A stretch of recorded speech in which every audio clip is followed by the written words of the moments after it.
You are standing on a stone street. Around you, marble buildings rise toward a bright blue sky. You hear the roar of a crowd, thousands of voices screaming, cheering, chanting.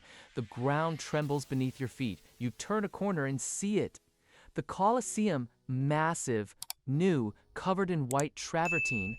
Giant statues stand in its arches. Above the entrance, a golden chariot gleams in the sun. You are in ancient Rome, the height of the empire, around 100 years after Christ, the time of gladiators, emperors, and crucifixions. You are a time traveler, and you've just walked into the most dangerous city in history. Today, we're going to the capital of the ancient world. We'll walk the streets of Rome, watch gladiators fight for their lives, meet the emperor himself, and, most likely, die in ways you can't imagine. Spoiler, Rome isn't just marble and togas. It's blood, slavery, and death for entertainment. Let's go. You thought after Egypt, you'd finally learn to calibrate your time machine. You were wrong. You missed again. Instead of the Renaissance, where at least they spoke Italian, which you might sort of understand, you ended up in ancient Rome. The height of the Roman Empire, around 100 AD, the reign of Emperor Trajan. The city has over 1 million people. It is the largest city in the world at this time.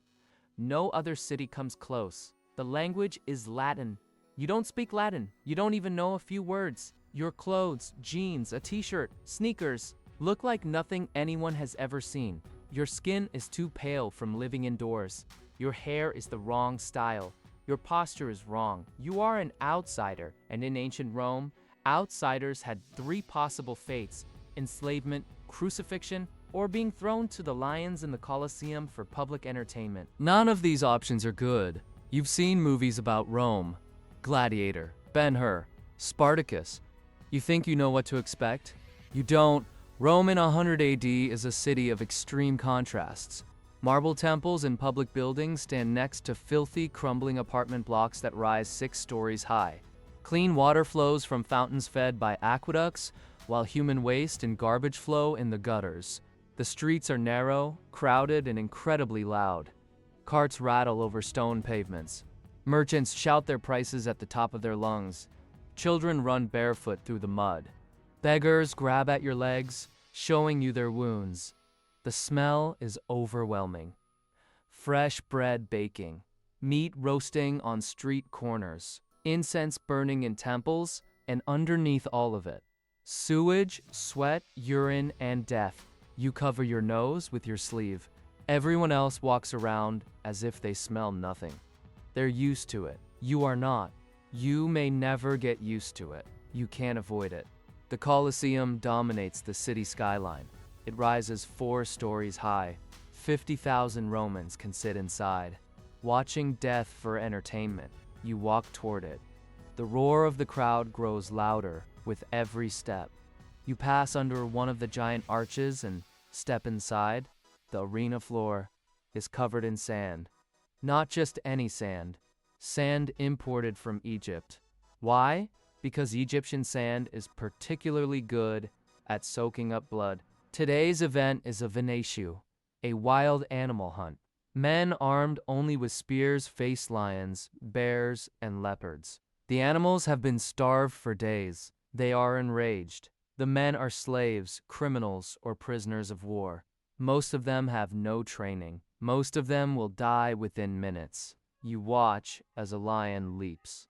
A man screams. The crowd cheers. You try to look away, but the crowd is pressing in from all sides. You can escape. You see the lion pin the man to the sand. You see the man's arms separate from his body. You see the blood pool around them. You feel sick to your stomach. The crowd around you cheers louder.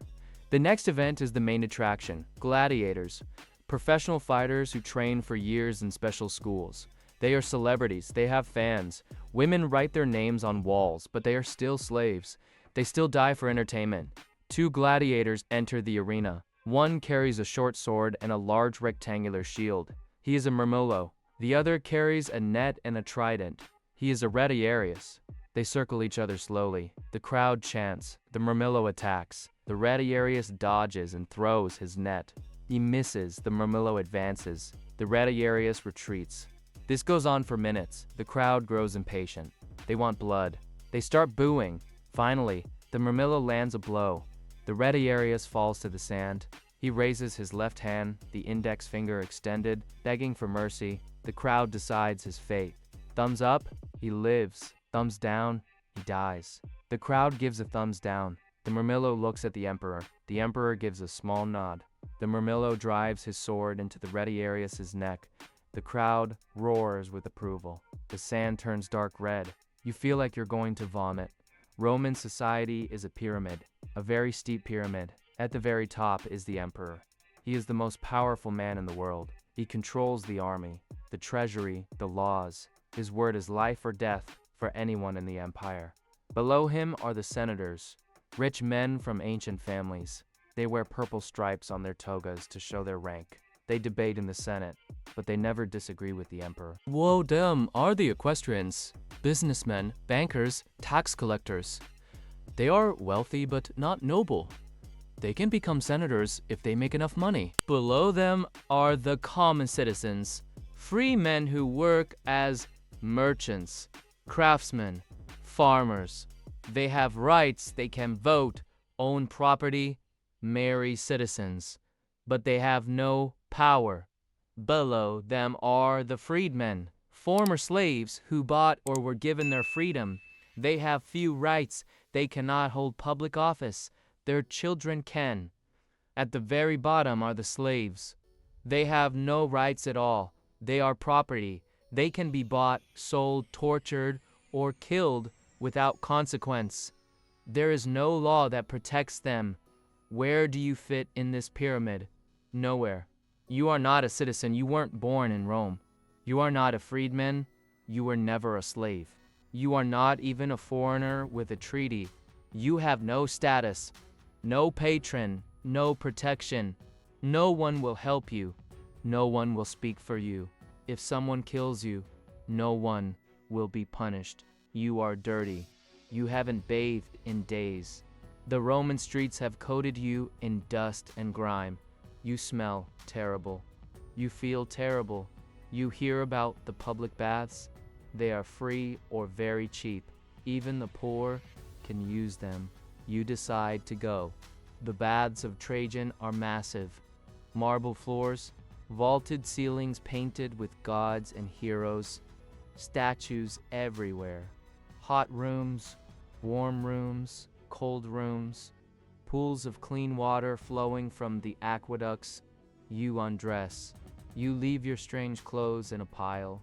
You step into the warm pool. The water feels wonderful. For a moment, you forget where you are. For a moment, you relax. Then you notice the other bathers. They are staring at you, at your pale skin, at your strange clothes, at the way you hold yourself. A man approaches. He is large, muscular, with a scar across his chest. He speaks to you in Latin. You shake your head. He speaks in Greek. You shake your head. He speaks in Aramaic. Nothing. His face hardens. He calls to a guard. You run. You grab your clothes and flee into the streets. You don't look back. You never go to the baths again. You're walking through the Suburra, the poor neighborhood of Rome. The streets are narrow, dark, even in the middle of the day. The buildings lean toward each other, blocking out the sun. You feel a tug at your belt. You spin around. A boy is running away with your pouch of coins. You chase him. He's fast, he's small, he knows the alleys. You lose him within minutes. Now you have no money, no food, no place to stay. You wander the streets aimlessly. The sun sets. The city becomes more dangerous. You hear screams in the distance. You hide in a doorway. A group of men passes by. They're drunk. They're carrying clubs and knives.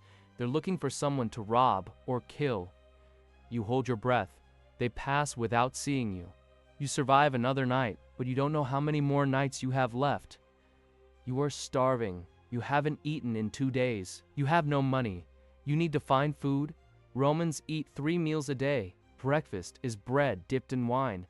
Lunch is bread, cheese, olives, maybe some cold meat if you're rich. Dinner is the main meal, eaten in the evening. Poor? Romans eat porridge made from spelt wheat.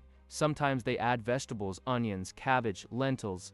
Meat is rare, only on holidays. You find a bakery. The owner is throwing out stale bread from the day before. You wait until he turns his back. You grab a loaf and run. You eat it in an alley, hiding from the guards. The bread is hard. It's dry. It tastes like nothing. It's the best thing you've ever eaten. You are stuck in ancient Rome. Your time machine is broken. You need to survive. Here's what you do. Step 1. Find a patron. Rich Romans have clients. Poor men who do small favors in exchange for food and protection. Every morning, clients wait at their patron's door. Find a rich man's house. Join the crowd. Offer your services. Step 2. Learn Latin. You need to learn quickly. Point at things. Repeat words. Find a child to teach you. Children are curious. They are less suspicious than adults. They will talk to you. Step 3. Blend in. Get a tunic. A simple wool garment. Cut your hair short.